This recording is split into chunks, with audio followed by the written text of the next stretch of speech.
प्यारे बच्चों नमस्कार। आज कक्षा 12 एनसीईआरटी की जो पुस्तक है आरोह, उसमें जो पहला पाठ है आत्म परिचय, हम लोग उसका अध्ययन करेंगे। इस पाठ के जो कवि हैं वो प्रसिद्ध अभिनेता अमिताभ बच्चन के पिता हरिवंश राय बच्चन जी हैं। इनका जन्म 27 नवंबर 1907 को इलाहाबाद में हुआ था। उन्होंने इलाहाबाद विश्वविद्यालय से अंग्रेजी विषय में एमए की परीक्षा उत्तीर्ण की। 1942 से 1952 के बीच ये इलाहाबाद में ही प्राध्यापक रहे। उन्होंने कैम्ब्रिज विश्वविद्यालय इंग्लैंड से पीएचडी की उपाधि प्राप्त की। जाने माने कवि थे। बहुत सारी कविताओं का उन्होंने रचना किया हुआ है और बहुत प्रसिद्ध रचनाएं हैं उनकी, जो कि वर्तमान समय में लोगों के बीच में काफ़ी लोकप्रिय रही हैं। कुछ दिन तक वो विदेश मंत्रालय में भी हिंदी विशेषज्ञ के रूप में उन्होंने कार्य किया। राज्यसभा के लिए उनको मनोनीत किया गया। 1976 में उन्हें पद्म भूषण से अलंकृत किया गया। इस तरह से उनकी बहुत सारी रचनाएं हैं। काव्य संग्रह है मधुशाला, मधुबाला, मधुकलश, निशा निमंत्रण, एकांत संगीत, आकुल अंतर, मिलन यामिनी, सतरंगिणी, आरती और अंगारे, नए पुराने झरोखे, टूटी फूटी कड़ियाँ, आत्मकथा इन्होंने लिखा था, क्या भूलूं क्या याद करूं, नीड़ का निर्माण, फिर बसेरे से दूर, 10 द्वार से सोपान तक, और कुछ उन्होंने अनुवाद भी किया था, जैसे हैमलेट का, जनगीता, मैकबेथ का लिखा हुआ था। प्रवासी की डायरी, एक डायरी भी इन्होंने लिखा था। तो कुल मिलाकर के हरिवंश राय बच्चन एक जन कवि हैं और जनता के बीच जो सरोकार है उनसे संबंधित उनकी रचनाएं रहती हैं। और उनको एक हालावादी कवि के रूप में भी जाना जाता है। जो मधुशाला इनकी बहुत ही महत्वपूर्ण कृति है और वह बहुत विश्व प्रसिद्ध हुई।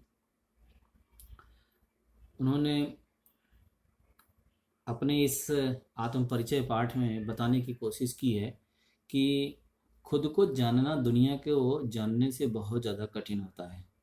वास्तव में व्यक्ति यदि खुद को जान ले, खुद को पहचान ले, तो वह बहुत बड़ा सूरमा होता है। लोग दूसरों को जान जाते हैं, उनकी कमियों के बारे में सब कुछ समझ लेते हैं, लेकिन अपने बारे में जानना बहुत मुश्किल होता है। तो ये जो आत्म परिचय कविता है, यह उनकी एक काव्य संग्रह है, गीत संग्रह, जिसको निशा निमंत्रण का नाम दिया गया है। तो यहाँ पर उनकी कविता आत्म परिचय तथा यहाँ देखें, यह उनकी कविता आत्म परिचय तथा गीत संग्रह निशा निमंत्रण का एक गीत दिया जा रहा है। अपने को जानना दुनिया को जानने से ज़्यादा कठिन है। समाज से व्यक्ति का नाता खट्टा मीठा तो होता ही है। ये हम आपको इसलिए बता रहे हैं कि इस पाठ को पढ़ने से पहले उसके कॉन्सेप्ट को समझना बहुत ज़रूरी होता है। तो ये जो पाठ का कॉन्सेप्ट है, यानी इस पाठ में क्या चीज़ के बारे में बताया गया है, किन किन चीज़ों के बारे में आपको जानकारी दी जा रही है, इस पाठ को हम पढ़ क्यों रहे हैं, उस चीज़ के बारे में यहाँ पर बताया गया है। वो कहते हैं कि दुनिया को जानना आसान है, लेकिन अपने को जानना बहुत कठिन है। समाज से व्यक्ति का नाता खट्टा मीठा तो होता ही है, जग जीवन से यानी संसार से पूरी तरह से अलग होकर के रह पाना भी संभव नहीं है। दुनिया अपने व्यंग्य बाण और शासन प्रशासन से चाहे इतना कष्ट दे, पर दुनिया से कटकर मनुष्य रह भी नहीं पाता। यानी कोई भी व्यक्ति जब समाज में रहता है तो समाज के लोग उसे कितना भी भला बुरा क्यों ना कहें, वो समाज से अलग नहीं हो सकता। मनुष्य एक सामाजिक प्राणी है, वो समाज में रहने के लिए बनाया गया है। कोई भी व्यक्ति समाज से अलग रह करके बहुत दिन तक अपने अस्तित्व को बनाए नहीं रख सकता। उसे समाज की ज़रूरत पड़ेगी, कभी ना कभी किसी न किसी काम के लिए उसे सोसाइटी के लोगों की हेल्प लेनी पड़ेगी। इसलिए वो कहता है कि हम समाज में तो रहते हैं, समाज से कट करके अलग रह पाना भी संभव नहीं है, क्योंकि उसकी अपनी अस्मिता, उसकी अपनी पहचान, उसका परिवेश ही उसकी अपनी दुनिया है। अपना परिचय देते हुए वह लगातार दुनिया से अपने द्वंद्वात्मक और द्वंद्वात्मक संबंधों का मर्म ही उद्घाटित करता चलता है। यानी दो प्रकार के द्वंद्व में जीता रहता है, असमंजस की स्थिति में जीता रहता है वो। इधर भी रहता है उधर भी रहता है, यानी दुनिया की तरफ भी रहता है, अपने मन की भी करना चाहता है। उसी दोनों के बीच में द्वंद्व में वो उलझा रहता है, किधर जाऊं, इधर जाऊं या उधर जाऊं। और पूरी कविता का सारांश एक पंक्ति में यह बनता है कि दुनिया से मेरा संबंध प्रीति कलह का, कलह का मतलब झगड़ा, प्रीति का मतलब प्रेम, प्रेम भी है और झगड़ा भी है। मेरा जीवन विरुद्धों का सामंजस्य है, उन्मादों में अवसाद, रोदन यानी रोने में राग है, प्रेम है, शीतल वाणी में आग है। विरुद्धों का विरोधाभास मूलक सामंजस्य साधते साधते ही वह बेखुदी, वह मस्ती, वह दीवानगी व्यक्तित्व में उतर आई है। कहता है कि मैं दुनिया में हूँ, दुनिया का तलबगार नहीं हूँ, बाजार से गुजरा हूँ, खरीदार नहीं हूँ। कैसे संभव हो सकता है? तो वो उदाहरण के माध्यम से बताने की कोशिश करता है कि मैं बाजार में तो रहता हूँ, लेकिन मैं बाजार से खरीदारी नहीं करता, यानी बाजार से मतलब नहीं रखता है। बाजार में जाता है, बाजार में रहता है, लेकिन बाजार से इसका कोई लेना देना नहीं है।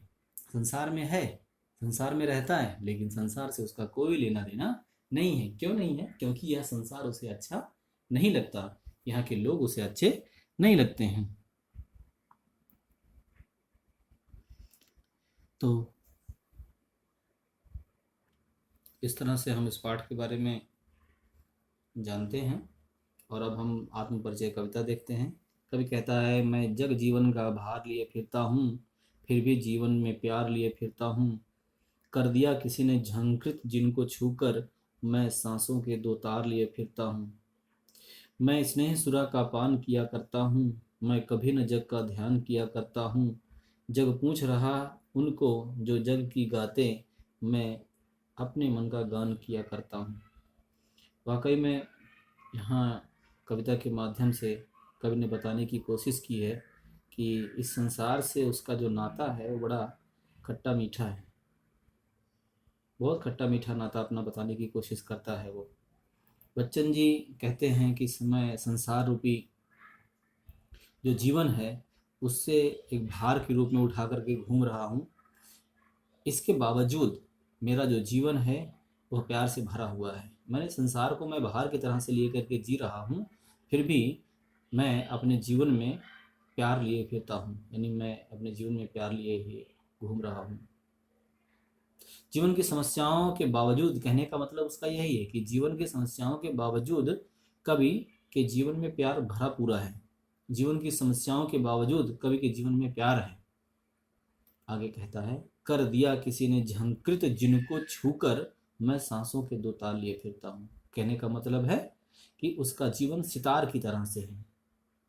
सितार एक वाद्य यंत्र है, जैसे ही आप उसे छूते हैं उसमें झनकार निकलती है, उसकी आवाज़ आती है। तो कवि कहता है कि जो व्यक्ति उसके जीवन को, जो कि सितार की तरह से है, किसी ने छू करके झंकृत कर दिया, उसके बावजूद उसका जीवन संगीत से भर उठता है।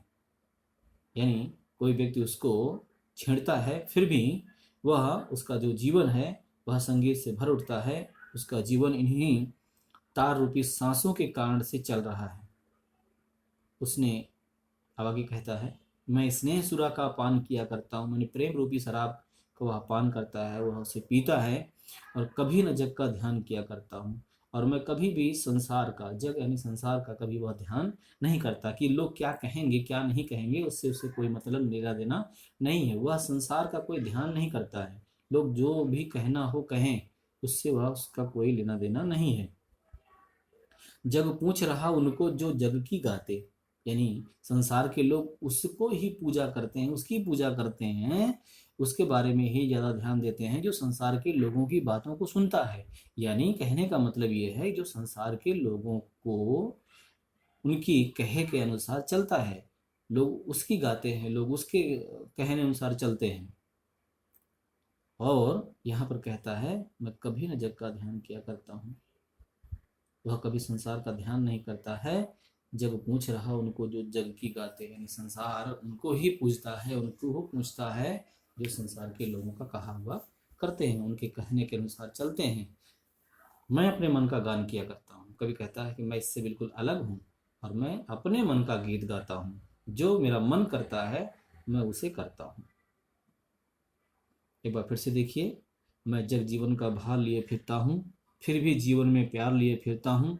कर दिया किसी ने झंकृत जिनको छूकर, मैं सांसों के दो तार लिए फिरता हूँ। मैं संसार रूपी जीवन को एक भार की तरह से लिए हुए फिरता हूँ, फिर भी अपने जीवन में मैं प्यार लिए फिरता हूँ। यानी लोग उसके दुख पहुंचाते हैं, ये संसार भार के समान है, लेकिन फिर भी वह अपने जीवन में कभी प्यार में कोई कमी नहीं लाता है। प्यार भरा हुआ है उसके जीवन में और उसको प्यार को लेकर के चलता है। कर दिया किसी ने झंकृत जिनको छूकर, जो संगीत, जो सितार रूपी उसका जो जीवन है, उसे यदि किसी ने छू करके झंकृत कर दिया, यानी इसमें सुर पैदा कर दिया, तो उन्हीं सांसों में, कहता है मैं इन सांसों में उन्हीं झंकृत जो तार हैं उन तारों को लिए हुए फिरता हूँ। यानी कि जो स्नेह है, जो जिस तरह से उसका जीवन सितार की तरह से है, और जिसे किसी ने छू करके झंकृत कर दिया है, उसके फलस्वरूप उसका जो जीवन है वो संगीत से भर उठता है। और कहता है कि मैं उन्हीं संगीत को अपने सांसों में समाये हुए घूमता रहता हूँ। आगे कहता है, मैं स्नेह सुरा का पान किया करता हूँ, मैं प्रेम रूपी शराब को पीता हूँ। यानी उसका जो जीवन है वो प्रेम से भरा हुआ है, वो प्रेम रूपी शराब को पी करके मस्त है। और कहता है मैं कभी न जग का ध्यान किया करता हूँ। और कह रहा है कि मैं कभी भी संसार का कोई ध्यान नहीं करता हूँ। कोई कुछ भी कहता रहे, उसको उसकी कोई परवाह उसे नहीं होती है।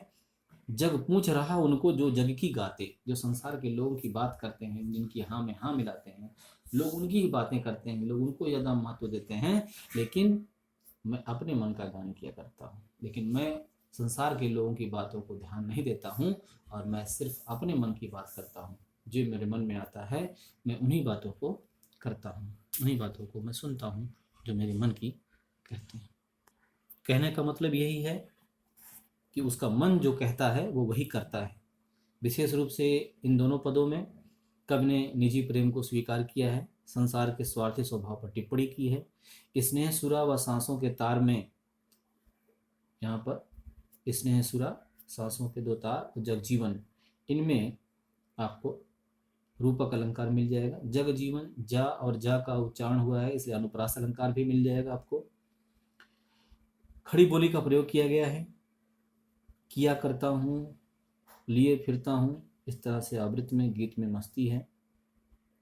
इस तरह से यह दो पद समाप्त हुए। आशा करता हूँ कि आपको समझ में आया होगा।